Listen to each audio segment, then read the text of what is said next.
Ya Allah. Terus bagaimana hubungan dengan anak saya yang sekolah di pesantren? Pak, ini mau nanya. Jika sudah bersuci atau berwudu, Terima kasih kemudian Bapak. bersentuhan dengan suami atau Assalamualaikum wudunya batal. warahmatullahi wabarakatuh.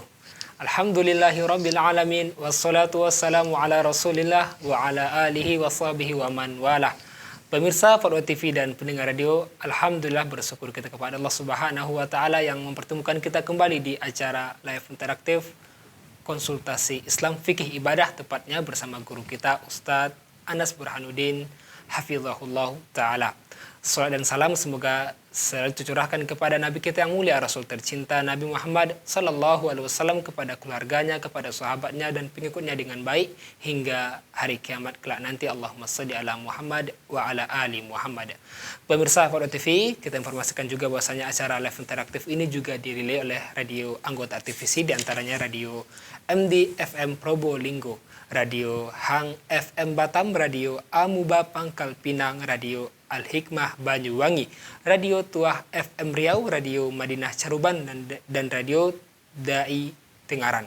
Dan bagi pemirsa yang bertanya langsung bisa menghubungi di nomor 0331 544 6087 0331 544 6087. Sebelum kita menjawab pertanyaan atau merespon telepon yang masuk, alhamdulillah telah ada bersama kita pemateri kita Ustadz Anas Burhanuddin, merupakan salah seorang anggota Dewan Fatwa Perhimpunan Al-Irsyad. Assalamualaikum Ustaz. Waalaikumsalam warahmatullahi wabarakatuh. Apa kabarnya Ustaz? Alhamdulillah baik. Semoga antum juga, Allahumma amin. para pemirsa juga, Allahumma kita doakan semoga senantiasa dilindungi oleh Allah Subhanahu wa Baik, taala. Allahumma amin. Baik Ustaz, kita minta mungkin sebelum kita jawab pertanyaan saja, mungkin berupa nasihat Ustaz sebagai mukadimah pada kesempatan ini. Tafadhol Ustaz. Para pemirsa sekalian, ketika Nabi Muhammad SAW memberikan kabar gembira kepada para sahabat dengan masuknya bulan Ramadan, beliau mengatakan, "Hadza syahrun mubarak." Ini adalah bulan yang diberkahi. Apa itu berkah? Berkah adalah terciptanya kebaikan yang banyak dari sesuatu yang sedikit. Dalam konteks puasa, bulan Ramadan ini jumlah harinya sama dengan bulan-bulan yang lain. 29 atau 30 hari. Tapi ada banyak kebaikan dan amal soleh yang bisa kita lakukan di bulan Ramadan ini. Jauh dari apa yang biasa kita lakukan di bulan-bulan yang lain. Maka inilah makna barakah dalam bulan Ramadan. Harinya sama, jumlah waktunya sama, tapi di bulan yang mulia ini kita bisa menjalankan ibadah yang barangkali bisa berlipat-lipat dibanding yang kita kerjakan di bulan-bulan yang lain. Maka hendaknya kita umat Islam berusaha untuk mengejar barokah bulan ini dengan memperbanyak ibadah kita kepada Allah Subhanahu wa taala, termasuk salah satunya adalah thalabul ilmi, dan majelis kita ini juga insyaallah adalah salah satu bentuk ibadah dan amal soleh yang disyariatkan selama kita berada di bulan Ramadan yang mulia ini. Masya Allah. Ini termasuk thalabul ilmi Ustaz ya. Masya Allah. Semoga juga jelas. kita mendapatkan manfaat setiap pertemuannya. Tanpa terasa juga sudah di pertengahan Ramadan kita Ustaz. Alhamdulillah. Masya Allah ya. Jadi ini menegaskan kepada kita untuk Lebih semangat saja. lebih bersemangat lagi. Dan sunnah Nabi Muhammad SAW adalah grafik menanjak ya, semakin mendekati akhir bulan Ramadan, yaitu sepertiga terakhir bulan Ramadan yang merupakan puncak musim. Puncak musim. Ya. Jadi selagi kita masih berada di musim ibadah ini, ayo kita sama-sama mengisi hari-hari yang tersisa dengan berbagai ibadah kepada Allah Subhanahu wa taala. Jazakallah khair atas nasihatnya di mukadimah ini, dan mari kita bacakan soal pertama Ustaz. Karena ada soal yang banyak, kita bacakan. Ada pertanyaan dari saudara Yahya Mara Ardi di Jawa Barat. Ustaz, izin bertanya Ustaz, saat wabah seperti ini banyak imam dadakan Ustaz. Contohnya ana. Yang ana ingin tanyakan, saat murojaah sendirian, alhamdulillah ana masih hafal surat-surat yang akan ana baca. Tapi saat menjadi imam sholat, selalu muncul was-was takut salah dan seringkali lupa atau tertukar ayat dengan surat lain. Tolong berikan nasihat buat ana Ustaz, dan apakah benar jika kita baru menghafal surat, sebaiknya jangan langsung diterapkan dalam sholat sebelum menghafalnya Ustaz? Ya, Masya Allah ya. Jadi kita para kepala rumah tangga ya, para suami dan bapak ini punya ujian lain ya di bulan Ramadan tahun ini, dan juga sekaligus sebagai pintu ibadah. Sebenarnya kita jangan hanya melihatnya sebagai beban gitu, tapi kita melihatnya itu sebagai pintu untuk meraih berbagai kebaikan, karena kita bisa menjadi imam, kita bisa murojaah lagi, kita bisa menghafal lebih banyak ya. Jadi sebenarnya ada hikmah besar di balik musibah ini untuk kita semuanya.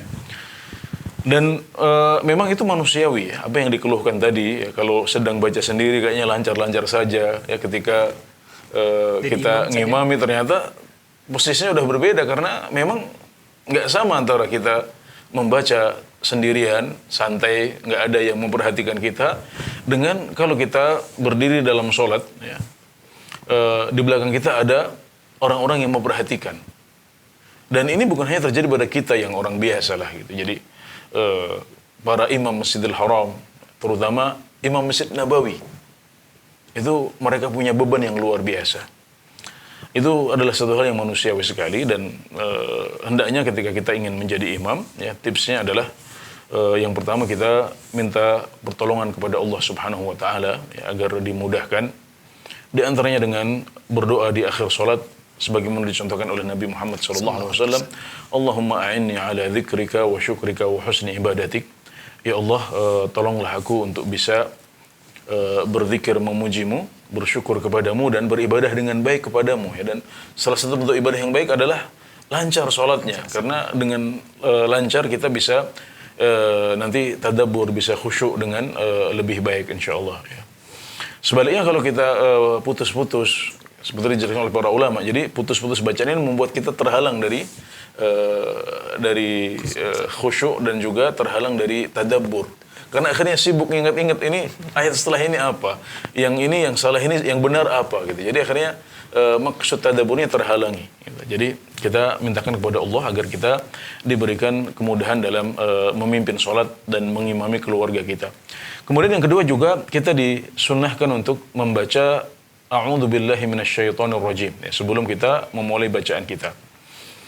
Fa idza qara'tal Qur'an fasta'idz billahi minasyaitonirrajim. Jadi ini diperintahkan dalam sebuah ayat Al-Qur'an untuk membaca A'udzubillahi minasyaitonirrajim sebelum baca Al-Qur'an, baik dalam salat maupun di luar salat. Ayat ini umum untuk kondisi dalam salat maupun di luar salat. Dan para ulama menyebutkan, di antaranya Ibnu Katsir mengatakan bahwasanya hikmah dari perintah ini atau anjuran ini adalah bahwasanya agar kita tidak terhalang dari tadabbur. Tidak terhalang. Karena setan ganggu. Jadi agar kita selamat dari godaan setan, kita minta kepada Allah dulu untuk dilindungi dari godaan setan, sehingga nanti kita bacaan kita lancar ya, kemudian juga tidak terhalang dari tadabbur ya. Kemudian tentunya juga persiapan yang matang ya. Kemudian juga termasuk tidak memaksakan ayat yang baru kita hafal. Karena seperti yang dikatakan tadi, yang baru kita hafal itu masih mentah. Masih mentah. Jadi di luar sholat pun kadang-kadang kita masih lupa lagi. Apalagi kalau posisinya posisi sholat menjadi imam, nah itu nanti bisa lebih beban lagi. Dan Alhamdulillah kita tidak dibebani untuk membaca surat tertentu yang wajib atau harus panjang-panjang, tidak. Tapi Allah mengatakan faqra'u ma tayassara minal Qur'an, ya bacalah oleh kalian ayat atau surat yang mudah bagi kalian dari Al-Qur'an. Jadi alhamdulillah nggak ada beban untuk harus baca surat A atau ayat B. Jadi urusannya mudah, jadi kita nggak perlu memaksakan diri untuk membaca ayat yang kita belum menghafalnya dengan baik. Alhamdulillah. Insyaallah. Jazakallah khair atas jawabannya. Demikian para imam dadakan, semoga terus semangat untuk menjadi imam. Baik. Ada telepon masuk saat kita coba sapa. Assalamualaikum Fatwa TV. Waalaikumsalam warahmatullahi wabarakatuh. Ini Pak itu kayaknya, Pak Kadan itu kayaknya. Benar Pak Kadan? Iya. Masya Allah. Ahlan Pak Kadan, silakan pertanyaannya. Ya. Assalamualaikum Ustaz. Assalamualaikum warahmatullahi wabarakatuh. Saya ingin tanya tentang zakat fitri Pak Ustaz. Iya, silakan. Ada dua pertanyaan Ustaz. Yang pertama, di daerah di masyarakat itu, khususnya daerah saya ini, ada yang pakai zakat itu pakai beras, ada yang pakai uang Ustaz. Jadi saya hanya ingin tahu apakah yang pakai uang itu ada riwayatnya dari Rasul, walaupun misalkan doib, bagaimana pendapat ulama madhab yang 4 Ustaz. Terus yang kedua tentang mengeluarkannya, saya pernah dengar dari Ustaz ya, katanya pendapat Imam Syafi'i itu jadi boleh mengeluarkan zakat dari awal Ramadan. Apakah itu benar Ustaz? Cukup Pak Kadan. Ya, Ya, terima barakallahu kasih. fikum. Assalamualaikum warahmatullahi wabarakatuh. Waalaikumsalam warahmatullahi wabarakatuh. Terima kasih Pak Kadan di Cianjur. Silakan Ustaz. Salam. Ya, tentang zakat fitri atau disebut juga dengan zakat fitrah ya, seperti yang umum dipakai di masyarakat kita, itu juga dipakai oleh para ulama dalam kitab-kitab mereka, meskipun yang ada dalam hadis adalah zakatul fitr. Nabi Muhammad SAW disebutkan diriwayatkan mengatakan faradallahu zakat al-fitri sa'an min tamr, atau farada Rasulullah SAW zakat al-fitri sa'an min tamr. Nabi Muhammad SAW ya, mewajibkan zakat fitri berupa satu sa' kurma, satu sa' kurma atau makanan yang lain yang posisinya seperti kurma, yaitu sebagai qut, sebagai makanan pokok di negara tempat kita tinggal. Jadi zakat fitr itu berupa kurma kalau di Madinah. Di Jazirah Arab berupa kurma atau gandum. Kemudian hikmah dari zakat fitr disebutkan dalam hadis yang sama, tathiran lis-shaimi minal laghwi war rafath. Hikmahnya adalah untuk mensucikan orang yang berpuasa dari hal-hal yang sia-sia ya, dan perkataan-perkataan kotor selagi berpuasa. Kita kadang-kadang berbuat maksiat selama kita berpuasa, maka itu bisa dibersihkan dengan zakat fitri ini. Kemudian hikmah yang kedua adalah tu'matan lil masakin, sebagai makanan untuk orang-orang yang miskin, sehingga mereka tidak perlu untuk berkeliling atau mengemis pada hari raya. Jadi ini hikmahnya. Karenanya jumhurul ulama, termasuk di antara mereka adalah madhab Maliki, madhab Syafi'i dan madhab Hambali, mereka berpendapat bahwasanya zakat fitrah atau zakat fitri itu harus berupa makanan pokok, yang tidak boleh berupa uang. Tapi sebagian ulama seperti Abu Hanifah, yaitu madhab Hanafi, mereka berpendapat bolehnya mengeluarkan zakat fitri atau zakat fitrah berupa uang. Dan kalau kita kesulitan praktek pada zaman sekarang ya, kita bisa membayarkan berupa uang, tapi nanti misalnya takmir masjid atau lembaga yang menangani hal ini, nanti mereka bisa menukarnya menjadi beras dahulu untuk kemudahan ya. Ini lebih hati-hati karena ini pendapat jumhur ulama juga ya, dikuatkan oleh hadis yang saya sebutkan tadi, termasuk juga mazhab Syafi'i berpendapat seperti itu gitu. Maka kalau kita kesulitan untuk memberikan zakat berupa beras ya, maka kita bisa membayar berupa uang, tapi nanti lembaga zakat punya kewajiban untuk menggantinya menjadi beras ya, karena itulah hikmahnya. Yang penting yang didapati oleh Musa ini harus beras gitu. Iya, harus berupa beras ketika sampai kepada yang berhak, kepada orang-orang miskin yang membutuhkan, yaitu berupa beras. Karena hikmahnya adalah untuk mengenyangkan mereka pada hari itu gitu. Tapi maaf, terkadang Ustaz ini katanya kita sekarang lagi butuh uang gitu, nggak butuh beras katanya. Iya, ada zakat yang lain. Insya Allah dia juga bukan cuma dapat itu, tapi zakat mal juga ada, dan umat Islam ini mengeluarkan zakat mereka juga di bulan Ramadan gitu. Jadi kalau ada yang mengatakan seperti itu, kita katakan ini perintah agama seperti ini ya, dan kita doakan semoga Anda juga bisa dapat zakat mal berupa uang. Jadi alhamdulillah ini kebaikan Islam, dua-duanya dapat gitu. Jadi sabar gitu, semuanya dapat insya Allah bagi mereka yang berhak untuk mendapatkannya. Yang kedua, waktu mengeluarkan zakat apakah ada? Ya betul, seperti yang disebutkan oleh Bapak Kadan ya, bahwasanya sebagian madhab, di antaranya madhab Syafi'i, berpendapat boleh untuk dibayarkan di awal bulan Ramadan, karena di beberapa hadis zakat fitri itu disebut sebagai zakat Ramadan. Nah, karena namanya zakat Ramadan, maka berarti dari awal Ramadan sudah boleh untuk dikeluarkan. Ya. Tapi perlu diketahui bahwasanya zakat fitri atau zakat fitrah ini di sebagian hadis disebut sebagai zakat fitr. Zakat fitr itu adalah zakat berbuka setelah berpuasa, dan itu terjadi kapan? Di saat Ramadan selesai. Ya. Dan hikmahnya adalah untuk memberikan makanan kepada orang-orang yang membutuhkan pada Idul Fitri ya. Maka para sahabat dahulu tidak membayar zakatnya ya, kecuali 2 hari atau 3 hari sebelum Idul Fitri. Tentunya ini berdekatan, nggak masalah kalau dikeluarkan 2 hari atau 3 hari sebelum Idul Fitri, dan nanti diserahkan di malam Idul Fitri atau di pagi harinya. Itu yang terbaik. Itu yang terbaik. Dan sekali lagi, memang ada pendapat yang berpendapat seperti itu, namanya yang lebih hati-hati, sebagaimana difatwakan oleh Dewan Fatwa Perhimpunan Al-Irsyad, adalah kita menghormati pendapat itu ya. Namun kita anjurkan umat Islam untuk tidak mengeluarkan zakat fitri mereka kecuali di 2 hari atau 3 hari menjelang Idul Fitri. Ya. Ya, Masya Allah. Cukup saja. Jazakallah khairan. Demikian yang bertanya. Semoga bisa dipahami. Dan ada telepon yang menunggu saat kita coba sapa lagi. Assalamualaikum, Fatwa TV. Waalaikumsalam warahmatullahi wabarakatuh. Ya, bersama siapa di mana? Rizal di Singkawang, Pak Rizal Kalimantan Singkawang. Barat. Ya, silakan Pak Rizal. Barakallahu fikum, Ustaz. Waalaikumsalam warahmatullahi wabarakatuh. Fatwa TV. Begini Ustaz, beberapa hari yang lalu ada penjelasan seorang Ustaz di Fatwa TV juga mengenai jam sholat azan subuh. Kan begitu azan subuh, penjelasannya bahwa dibangsi 8 menit untuk melaksanakan qobliyah subuh. Karena penetapannya agak itu kurang tepat gitu.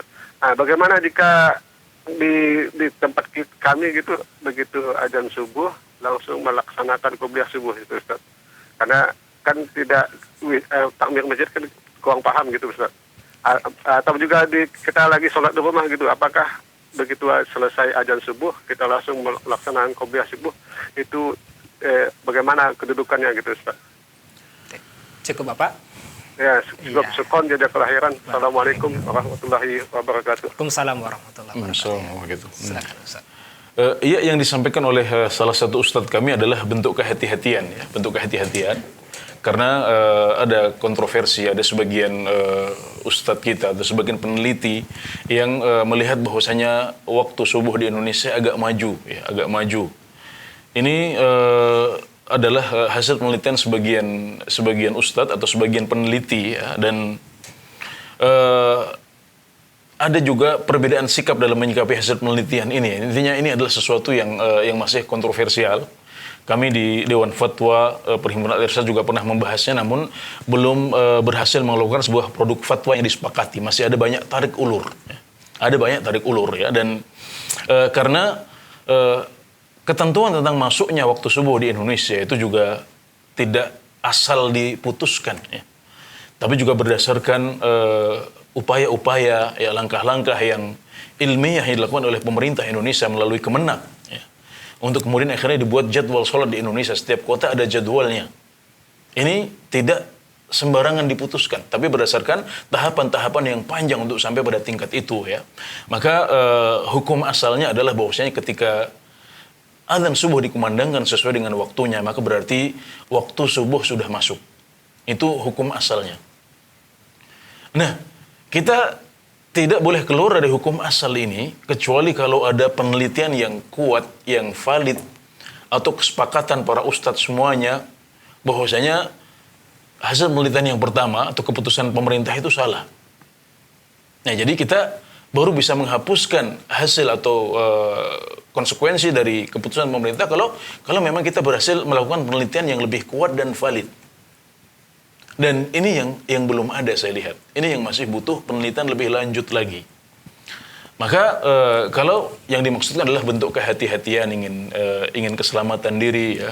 Jadi tidak sholat subuh kecuali setelah 8 menit atau 10 menit dari waktu azan yang ditentukan oleh pemerintah, maka itu ya bagus gitu, sebagai bentuk kehati-hatian. Tapi untuk mengatakan bahwasanya sholat teman-teman kita yang langsung sholat, ya, yang langsung sholat subuh, ya, barangkali ada sebagian pedagang yang begitu azan langsung azan, begitu azan langsung sholat, kemudian mereka pergi ke pasar.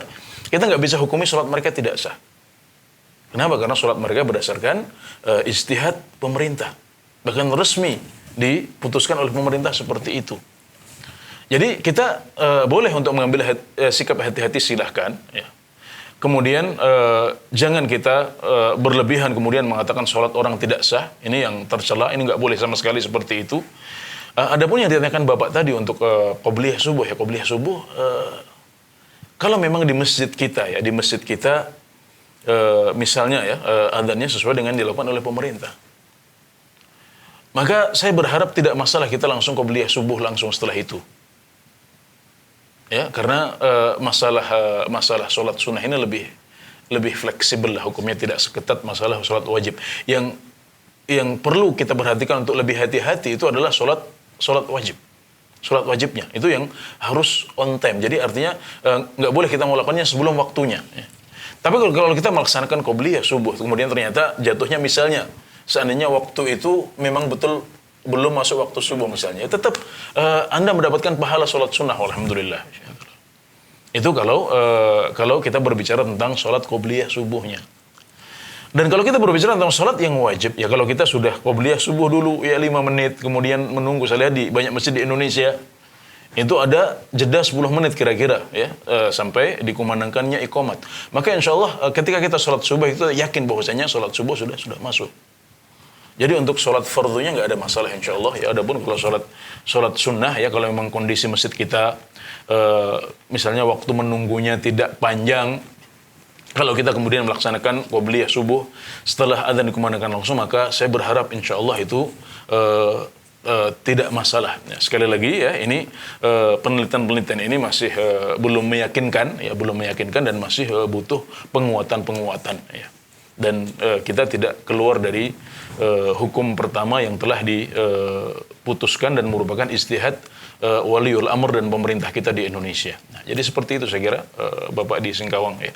Masalah jazakallah khairan atas jawabannya. Demikian Pak Rizal di Singkawang, semoga bisa dipahami. Dan ada telepon yang nunggu lagi saat kita coba sapa. Assalamualaikum Fatwa TV. Waalaikumsalam. Ya, bersama siapa di mana? Dari Ibu Dewi di Palembang. Silakan Ibu. Assalamualaikum Ustaz. Waalaikumsalam warahmatullahi wabarakatuh. Mau nanya tentang memandikan jenazah. Iya. Memandikan jenazah untuk suaminya atau istrinya itu apakah boleh Ustaz ya? Untuk siapa, Bu? Untuk istrinya atau suaminya? Bisa. Memandikan jenazah untuk suaminya atau istrinya, pasangannya. Itu pasangannya. Cukup Ibu? Ya, cukup. Iya, terima kasih Ibu Dewi di Palembang. Nah, silakan Ustaz. Boleh ya seorang istri memandikan jenazah suaminya atau sebaliknya, ya. Nggak ada masalah karena mereka adalah mahram, ya. Maka tidak masalah seorang istri memandikan jenazah suaminya atau sebaliknya, ya. Allahu a'lam. Atau bukan itu yang afdol Ustaz? Pernah juga dengar katanya afdol pasangan yang mandikan jenazahnya gitu. Bukan Ustaz? Nggak ingat saya kalau itu afdol ya, tapi kalau bolehnya jelas boleh ya. Jelas boleh. Jazakallah khairan Ustaz. Demikian yang bertanya Ibu Dewi di Palembang, semoga bisa dipahami. Baik, kita bacakan lagi soal Ustaz. Ada pertanyaan dari ada telepon masuk Ustaz. Kita coba sapa dulu. Assalamualaikum Fatwa TV. Waalaikumsalam. Mau tanya Ustaz. Ya, bersama siapa? Hamba Allah di Jambi. Ya, silakan hamba Pak Allah di Jambi. Di tasyahud akhir dalam sholat kan kita disunahkan untuk berdoa. Nah, doanya tuh ada doa khusus atau doa-doa sunnah yang telah diajarkan oleh Nabi, Ustaz? Cukup Bapak. Ustaz, jazakallahu khairan Ustaz. Assalamualaikum. Waalaikumsalam warahmatullahi wabarakatuh. Silakan Ustaz. Tentang doa sebelum salam ini, Nabi Muhammad SAW mengatakan, "Falyatakhayyar minad du'a'i ahsanahu." Maka hendaklah seseorang itu memilih yang terbaik dari doa-doa, yaitu doa-doa yang dicontohkan oleh Nabi Muhammad SAW.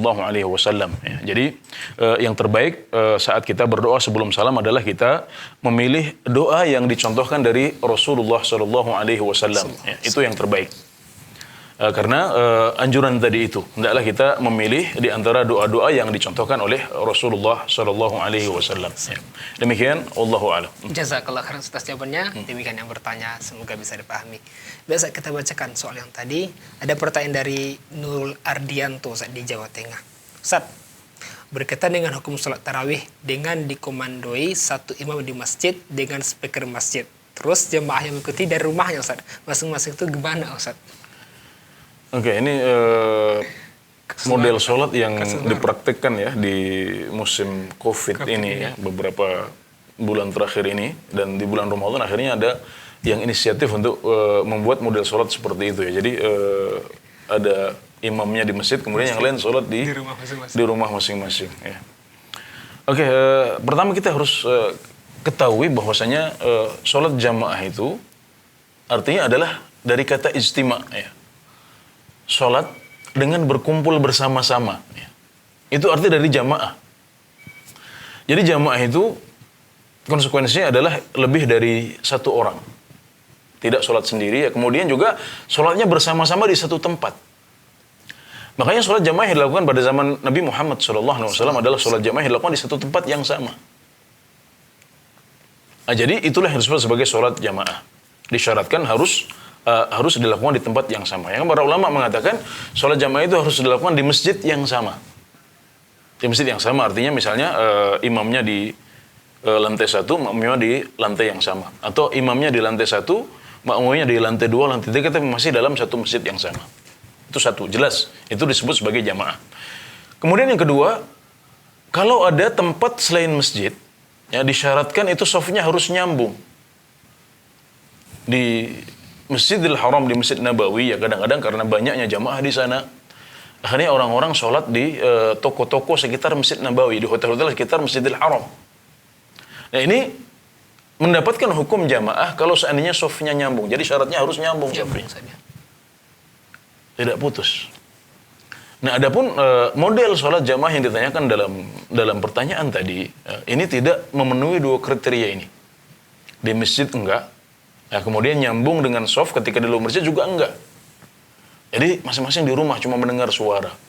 Nah, maka yang seperti ini tidak disebut sebagai sholat jamaah dan tidak sah sebagai jamaah. Kalau begitu mending kita sholat sendiri-sendiri. Sholat misalnya sendiri masing-masing di rumah atau jamaah sendiri di rumah. Itu yang seharusnya terjadi. Ya.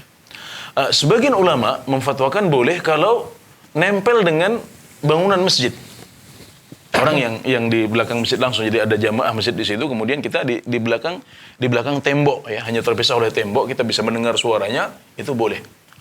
Tapi dengan model yang tadi yang disebutkan dalam pertanyaannya, di mana satu kampung ya semuanya masing-masing sholat dari rumah masing-masing, kemudian tidak ada shaf yang menyambung, juga rumahnya tidak dekat dari masjid, maka untuk model seperti ini saya tidak mengetahui ada ulama berkompeten yang masyhur yang memfatwakan sahnya sholat seperti itu. Ya, maka saya mengatakan sebaiknya yang seperti itu dihindari, ya, dihindari. Dan kita nggak ada kewajiban untuk sholat jamaah, ya. Mending kalau itu sholat yang fardu yang kita harus jamaah, kita melakukan seperti itu. Ini kan sholat sunnah yang tidak harus jamaah, ya. Dan bahkan sholat kita di malam hari lebih baik daripada kalau kita berjamaah bersama-sama, ya. Maka tidak ada sebuah tuntutan yang mendorong kita untuk harus seperti itu, gitu loh. Jadi apalagi dasarnya nggak ada, kekuatan hukumnya lemah, ya. Maka tidak ada pilihan kecuali meninggalkan model sholat jamaah seperti itu. Allahu ta'ala alam. Jazakallah khairan atas jawabannya. Demikian yang bertanya, semoga bisa dipahami. Tapi Ustaz, ada telepon masuk lagi, Ustaz. Kita coba sapa. Assalamualaikum Fatwa TV. Ya, Assalamualaikum Fatwa TV. Ya, silakan Pak. Belum tersambung. Ya. Assalamualaikum Fatwa TV.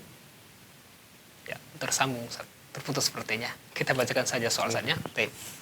Ustaz, ada pertanyaan dari Saudari Mirna Ustaz di Makassar. Pertanyaan ringkas sekali, Ustaz. Ustaz, bagaimana tata cara mandi junub, Ustaz? Oke, mandi junub atau mandi janabah, ya, atau disebut juga sebagai mandi wajib. Yaitu mandi yang kita lakukan setelah kita mengalami janabah, yaitu dengan keluar mani, ya, karena bersenggama atau sebab yang lain. Rukun mandi janabah itu hanya satu saja, yaitu meratakan air ke seluruh anggota tubuh. Ini satu-satunya rukun mandi janabah menurut para ahli fikih, menurut para ulama. Jadi kalau kita sudah meratakan seluruh air, kalau kita sudah meratakan air ke seluruh anggota tubuh kita, semua anggota tubuh sudah kena. Setelah sebelumnya didahului dengan niat, ya, mengatur hati kita bahwasanya ini adalah mandi wajib, ya, untuk mengangkat hadas akbar karena Allah Subhanahu wa taala. Maka berarti sudah sah mandi wajib kita.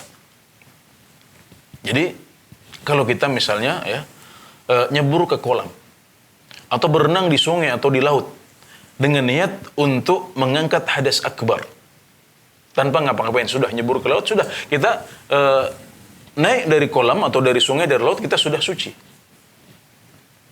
Jadi seperti itu, simple saja, sederhananya seperti itu. Tapi Nabi Muhammad SAW juga mengajarkan tata cara mandi wajib yang sempurna, yaitu dengan memulai mandi wajib ini dengan wudhu dahulu. Disebutkan dalam hadis-hadis yang sahih di Al-Bukhari dan Muslim bahwasanya Nabi Muhammad SAW memulai mandi wajib beliau dengan membasuh anggota wudhu dahulu. Jadi kita wudhu dahulu sebelum mandi, kemudian kita siramkan air ke tubuh kita 3 kali. Itu adalah bentuk yang sempurna. Dan juga disebutkan dalam hadis yang lain, sahih juga di sahihain, bahwasanya Nabi membasuh wajah, kemudian kedua tangan, kemudian kepala, kemudian meratakan air ke seluruh anggota tubuh, baru kemudian membasuh kaki beliau. Ini juga sahih dari Rasulullah SAW, dan para ulama menyebutkan sifat ini yang kedua ini sebaiknya dipakai saat kamar mandi kita kotor. Misalnya kamar mandi yang tidak ada ubinnya seperti yang ada pada zaman dahulu, itu lebih tepat kalau kita mencuci kaki belakangan. Nah, jadi ini semuanya sahih dari Rasulullah SAW, dan bagi para wanita tidak wajib untuk membuka kepang rambut mereka dalam mandi wajib. Jadi dalam mandi wajib karena janabah ini tidak wajib untuk membuka kepang, tapi mereka wajib untuk membuka kepang ketika mandi wajib dari haid. Kenapa? Karena kalau haid hanya sebulan sekali. Ya. Nah, untuk mandi wajib karena janabah itu lebih sering. Ya. Makanya kalau mereka harus melepas atau harus membuka kepang rambut mereka agak sulit kalau misalnya setiap malam, atau bisa jadi beberapa kali dalam sehari. Ya. Itu perbedaan antara mandi wajib karena haid dengan mandi wajib karena junub. Ya. Ini perlu saya sampaikan karena yang bertanya juga adalah seorang wanita. Masya Allah. Ya. Jadi seperti ada sifat sah, ya, sifat minimalis. Ada sifat maksimalis, yaitu sifat yang dianjurkan atau sunnah, ya, seperti itu. Alhamdulillah. Jazakallah khairan atas jawabannya. Demikian Saudari Mirna di Makassar, semoga bisa dipahami. Baik Ustaz, ada telepon masuk, kita coba sambung. Iya, kita sambut. Assalamualaikum Pak Dua TV. Waalaikumsalam warahmatullahi wabarakatuh, Pak. Ya, bersama siapa di mana? Dari Bapak Saleh Haji di Bengkulu. Ya, Pak Saleh Haji di Bengkulu. Silakan Pak Saleh Haji. Baik, terima kasih. Ustaz, saya ingin bertanya tentang doa kunut witir. Ya. Jadi setelah kita doa kunut witir, Allahumma dini fiman hadait dan seterusnya sampai selesai, apakah perlu ditambah dengan doa-doa permohonan yang lain? Cukup, Pak. Terus yang kedua, setelah sholat witir, setelah salam sholat witir, kita disunahkan membaca Subhana Malikil Kudus 3 kali, Subhana Malikil Kudus, Subhana Malikil Kudus. Nah, setelah itu, apakah disunahkan kita membaca doa permohonan? Ada doa permohonan dari kita. Itu saja, Ustaz. Terima kasih, dua pertanyaan. Yang pertama, Assalamualaikum warahmatullahi wabarakatuh. Boleh untuk menambah doa setelah Allahumma hdina fiman hadait atau Allahumma hdini fiman hadait. Sudah selesai, boleh ditambah dengan bacaan karena sifat witir Rasulullah SAW tidak satu, ya, tapi ada banyak contohnya, dan kadang-kadang beliau menambah doa selain yang masyhur yang sering kita baca, yaitu Allahumma hdina fiman hadait. Makanya kalau kita melihat praktek, ya, di Masjidil Haram, di Masjid Nabawi, ya, kita melihat ada doa-doa lain yang diucapkan sesuai dengan kebutuhan. Termasuk doa untuk saudara-saudara kita yang sedang dilanda musibah, ya, umat Islam yang sedang tertindas, biasanya disertakan dalam doa kunut witir. Ya. Jadi tidak masalah kita menambah doa setelah doa witir yang masyhur. Kemudian yang kedua tentang berdoa setelah salam, ya, dari sholat witir, hukumnya juga boleh, apalagi kalau misalnya kebutuhan doa itu baru muncul setelah sholat itu tadi. Ya, sah-sah saja kita kemudian mengangkat tangan setelah sholat. Tapi jangan dijadikan kebiasaan yang terus-menerus. Ya. Dan para ulama, seperti yang saya pernah dengar dari guru kami, Syekh Abdul Razak Al-Abbad Al-Badr, hafizahullah ta'ala, bahwasanya Nabi Muhammad SAW tidak disebutkan berdoa setelah sholat. Kenapa? Yang beliau lakukan setelah sholat adalah zikir. Kenapa? Karena beliau baru saja melewati waktu-waktu mustajab untuk berdoa dalam sholat beliau. Beliau baru melewati waktu sujud. Beliau baru melewati sebelum salam. Yang keduanya adalah waktu yang mustajab untuk berdoa. Ditambah kalau witir kan kita baru saja tadi berdoa saat waktu witir ya, bisa sebelum rukuk, bisa setelah rukuk. Karena ada riwayat yang menyebutkan beliau kadang-kadang kunut witirnya itu sebelum rukuk. Jadi itu sebenarnya adalah waktu terbaik untuk berdoa. Nah, kalau kita ingin mencari waktu terbaik, kalau target kita adalah dikabulkan, maka yang terbaik adalah mengikuti teladan Nabi Muhammad SAW. Berdoa saat witir, berdoa saat sujud, atau berdoa sebelum salam, itu yang terbaik. Tapi kalau seandainya kadang-kadang misalnya tadi ada yang kelupaan, misalnya saya masih perlu lagi berdoa setelah sholat, ya silahkan ya. Tapi tidak ada yang lebih baik daripada mencontoh tata cara sholat Rasulullah Sallallahu Alaihi Wasallam. Masyaallah. Jazakallah khairan atas jawabannya. Demikian Pak Saleh Haji di Bengkulu, semoga bisa dipahami. Baik Ustaz, ada telepon masuk lagi, kita coba sapa. Assalamualaikum Fatwa TV. Waalaikumsalam. Ya, bersama siapa, di mana? Dengan Abu Hadi di Tangerang. Ya, silakan Abu Hari di Tangerang. Ya, Assalamualaikum Ustaz. Waalaikumsalam warahmatullahi wabarakatuh. Ya, Ustaz, saya mau nanya Ustaz. Saya ini kan kerja di Anjungan Pas Pantai. Tahun lalu waktu sholat Id itu kan karena ruangannya terbatas, akhirnya dibagi dua. Jadi antara jamaah yang satu dengan jamaah yang dua itu ruangannya terpisah. Itu apakah boleh atau dihitung sholat jamaah atau tidak? Langsung ya, berdekatan ya, masih nyambung ya, hanya terpisah oleh terpisah oleh ada sekat, beda ruangan. Terus yang pertanyaan kedua, masalah saya pernah mendengar ada ustaz yang bilang kalau sudah mandi junub itu nggak perlu lagi wudhu. Tapi kan pada saat mandi kan kita menyentuh kemaluan, ustaz, itu bagaimana ustaz? Cukup Bapak? Ya cukup, ya, syukuran jazakumullah. Syukuran, terima kasih Pak Abu Hadi di Tangerang, silakan Ustaz. Ya, yang pertama tentang sholat id yang dilakukan di dua ruangan karena keterbatasan tempat yang luas. Jadi nggak ada tempat yang luas, kemudian dibagi dalam dua ruangan. Ini insya Allah masih termasuk kategori bersambung ya, jadi nyambung. Antara posisi imam dengan jamaah yang terakhir di ruangan yang pertama masih bersambung dengan jamaah yang kedua bukan jamaah yang kedua, tapi jamaah yang berada di ruangan yang kedua yang disekat oleh tembok atau kayu tadi itu. Maka ini masih masuk kategori jamaah yang nyambung insyaallah. Alhamdulillah ya. Jadi yang seperti itu sah dan tidak ada masalah. Ya. Kemudian yang kedua tentang mandi junub tidak perlu. Mandi junub tidak perlu untuk wudu lagi. Betul bahwasanya kalau kita sudah mengangkat hadas akbar ya, maka hadas kecil otomatis juga terangkat. Adapun problem kecil tadi yang disebutkan bahwasanya kita kadang-kadang menyentuh kemaluan saat kita sedang mandi wajib. Kita katakan, iya betul, wudu kita batal. Kita harus wudu lagi kalau kita menyentuh kemaluan setelah mandi. Setelah mandi atau di akhir mandi. Itu yang membuat kita harus wudu lagi. Tapi kalau kita menyentuh kemaluan di tengah-tengah mandi ya, atau bahkan setelah wudu kita sebelum mandi ya, maka itu tidak berpengaruh. Kenapa? Karena saat itu kita belum selesai mandi. Ya, orang kadang-kadang berpikir seperti itu. Kita wudu, kemudian setelah wudu kita masih menyentuh kemaluan. Oke, menyentuh kemaluan itu membatalkan wudu. Satu. Kemudian yang kedua, ingat bahwasanya Anda sedang mandi wajib, bukan sedang wudu. Jadi saat kita mandi wajib dengan cara yang sempurna yang diajarkan oleh Nabi Muhammad SAW, yaitu dengan memulainya dengan wudu tadi. Ingat bahwasanya wudu itu hanya pelengkap. Di situ kita belum ngapa-ngapain sebenarnya. Kita baru di awal mandi kita. Makanya kalau setelah wudu itu kita menyentuh kemaluan atau di tengah-tengah mandi kita menyentuh kemaluan, maka itu tidak membatalkan wudu kita sama sekali. Ketika kita selesai mandi, kita sudah suci dari hadas akbar dan otomatis hadas kecil juga terangkat oleh mandi wajib itu, sehingga setelah itu kita tidak perlu untuk wudu lagi. Alhamdulillah. Ini seperti yang dijelaskan oleh para ulama seperti itu. Masya Allah. Jazakallah khairan atas jawabannya. Demikian yang bertanya, semoga bisa dipahami. Baik Ustaz, ada telepon masuk lagi, kita coba sapa. Assalamualaikum Fatwa TV. Assalamualaikum Ustaz. Waalaikumsalam warahmatullahi wabarakatuh. Bersama siapa, di mana? Dari Abu Rafiq Bukit Tinggi ya. Abu Rafiq Bukit Tinggi ya. Silakan Abu Rafiq.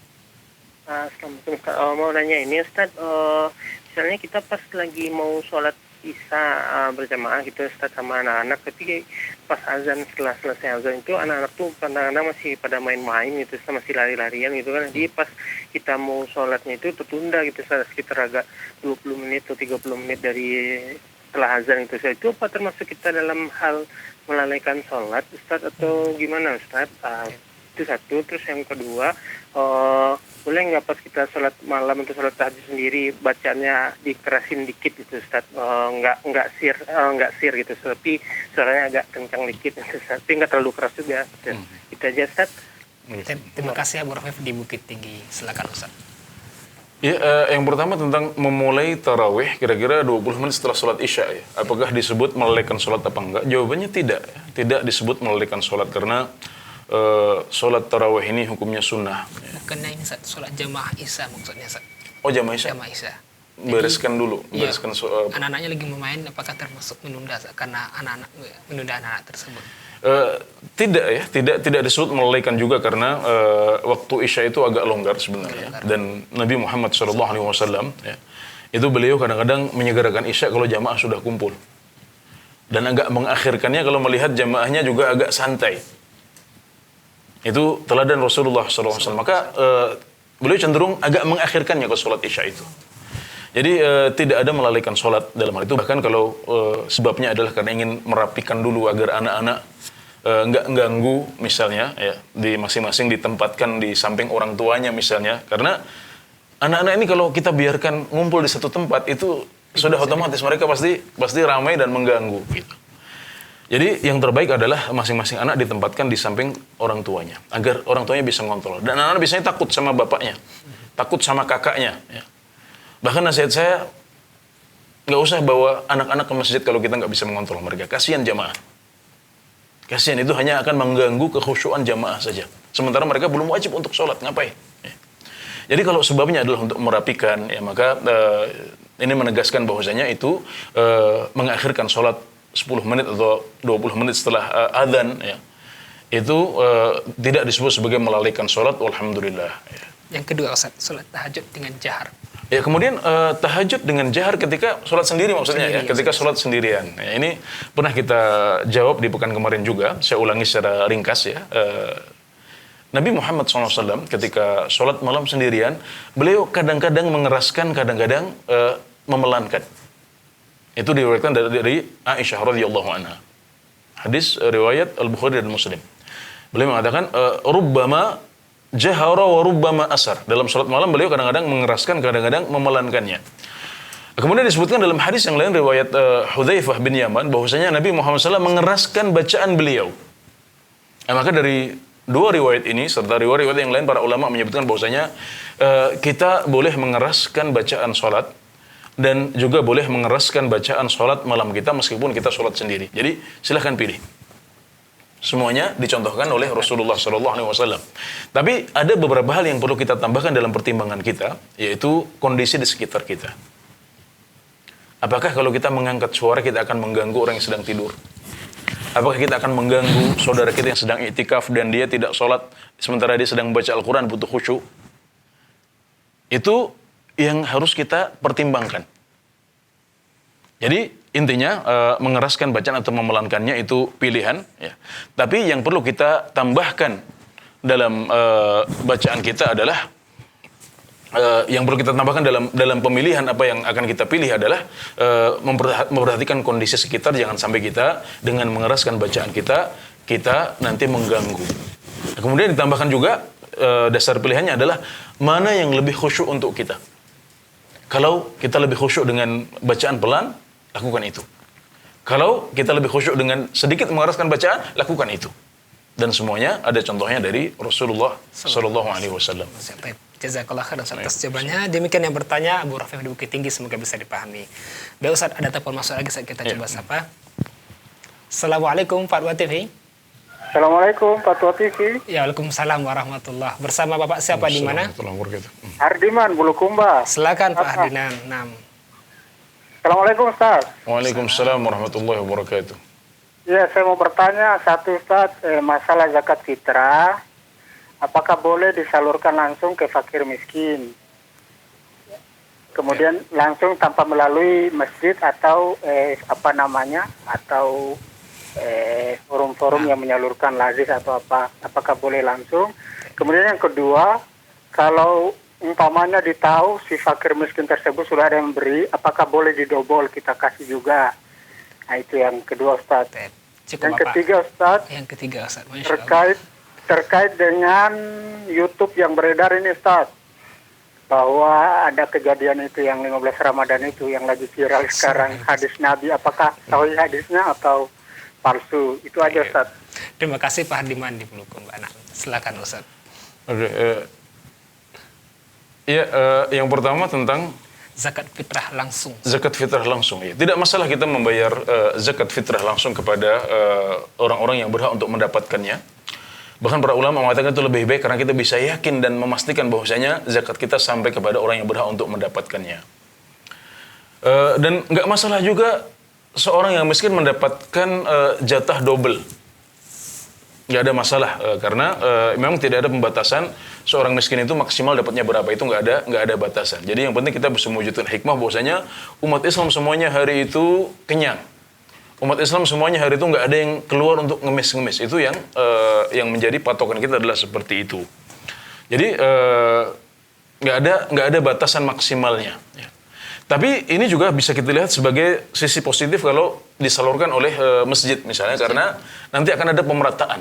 Ada pemerataan, jadi masjid tahu ini sudah dapat, ini belum dapat, sehingga nanti nggak ada kekhawatiran ada sebagian orang miskin yang tidak mendapatkan, sementara sebagian lagi mendapatkan jatah yang lebih banyak daripada orang yang tidak mendapatkan tadi itu. Ya. Jadi masing-masing punya sisi positif dan semuanya boleh, alhamdulillah. Ya. Dan yang ketiga Ustaz, yang lagi viral, 15 Ramadan. Iya, tentang 15 Ramadan ya, itu hadisnya adalah hadis yang palsu ya, hadis maudhu ya, dan singkatnya seperti itu. Untuk bisa mendapatkan jawaban yang lebih mantap, yang lebih lengkap, saya anjurkan Bapak untuk menyimak ya, rekaman atau video yang disampaikan oleh Ustadz kita, Ustadz Dr. Syafiq Riza Hasan Basalamah, yang juga viral juga alhamdulillah. Wah, jadi nggak kalah viral, tapi ini yang lebih baik dan juga lebih ilmiah dan bisa mengobati masalah yang muncul dari video viral yang pertama, insyaallah. Alhamdulillah. Ya. Itu Ustaz ya. Jazakallah khairan atas jawabannya. Habis. Demikian yang bertanya. Masya Allah. Bagaimana saat waktu yang atas kita, atau kita bacakan saja soal Ustaz terakhir Ustaz?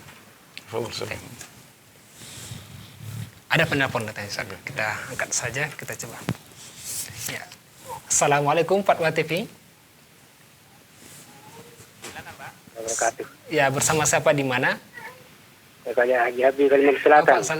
Silakan Bapak. Saya bertanya masalah ini, salat tahajud. Nah, silakan Bapak. Iya, silakan Pak. Mengenai salat tahajud. Ya, silakan Bapak. Ini salat tahajud, apakah umpama selesai salat tarawih? Apakah sudah selesai tarawih, bisa umpama kita sambung kita witir? Kita sambung witir. Cukup Bapak, nah bisa ditangkap. Sambung witir. Nah.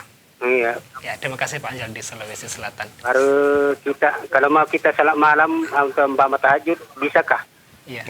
Bisa digunakan tahajud atau witir? Baik. Ya, bisa kami tangkap Pak. Silakan Ustaz. Kalau mau kita salat malam. Iya, jadi sholat tarawih itu adalah sholat malam yang dilakukan di bulan Ramadan. Kenapa disebut sebagai sholat tarawih? Karena berasal dari kata tarwih. Tarwih itu artinya adalah istirahat. Kenapa sholat malam di bulan Ramadan disebut sebagai tarawih? Karena rakaatnya panjang, kemudian ada banyak istirahat di sela-sela sholat yang panjang itu. Itulah yang namanya tarawih. Dan kita bisa langsung tutup tarawih kita dengan witir, Pak. Seperti yang umum dilakukan di negeri kita. Orang kalau tarawih nanti ditutup dengan witir biasanya 3 rakaat. 1 rakaat juga boleh, 5 rakaat juga boleh, 7 rakaat juga boleh. Juga kita lihat di Masjidil Haram, di Masjid Nabawi selalu seperti itu. Jadi memilih menutup witir sebelum tidur. Itu boleh, silahkan, nggak ada masalah.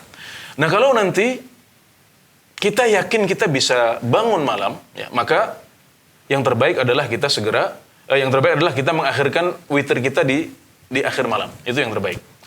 Tapi kalau kita sudah witir sebelum tidur, kemudian Allah mudahkan kita. Jadi awalnya nggak yakin bisa bangun, ternyata akhirnya bisa bangun dan seger. Sebelum sahur, ini masih ada waktu setengah jam. Saya mau tahajud, silahkan. Ya, boleh. Karena nggak ada batasan maksimal sholat malam. Kemudian juga tahajud itu lebih baik ya daripada sholat malam yang setelah isya. Maka silahkan manfaatkan waktunya yang setengah jam untuk tahajud. Tapi kalau tadi sudah witir, maka tidak perlu mengulangi witir lagi.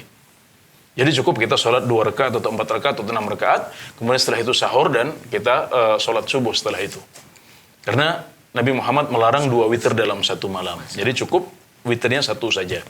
Demikian Allahu a'lam, semoga bisa ditangkap dengan baik. Nah, jazakallah khairan atas jawabannya, dan demikian yang bertanya semoga bisa dipahami karena waktu yang batasi kita, Ustaz. Masya Allah, tanpa terasa. Alhamdulillah. Ya. Jazakallah khairan atas waktunya, Ustaz.